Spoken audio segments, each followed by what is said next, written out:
Pošta Virtoslavije izgubila paket koji nikad nije poslat. Pošta Virtoslavije, ogranak Beograd, izvestila je da je uspela da izgubi paket pre nego što je primio na šalter.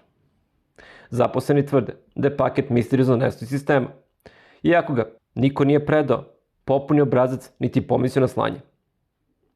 Šef filijale izjavio je: "Mi smo poznati po efikasnosti.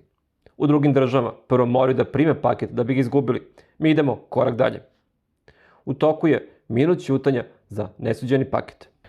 Ekološka patrola kaznila drvo jer se osušilo bez dozvole. Inspektori Ekološkog zavoda Zelena Zora iz Maribora izrekli su kaznu starom hrastu jer se osušio samoinicijativno i bez adekvatne dokumentacije o umiranju.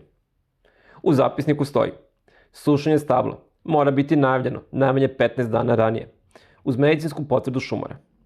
Drvo je dobilo rok od 5 dana da se žali. Sagovornici tvrde da će žalba teško biti podneta jer se drvo trenutno ne javlja na pozive. Hvala na pažnji. Bio je ovo Vrt Dnevnik. Pozdrav vas, Božidar Boža Horvat.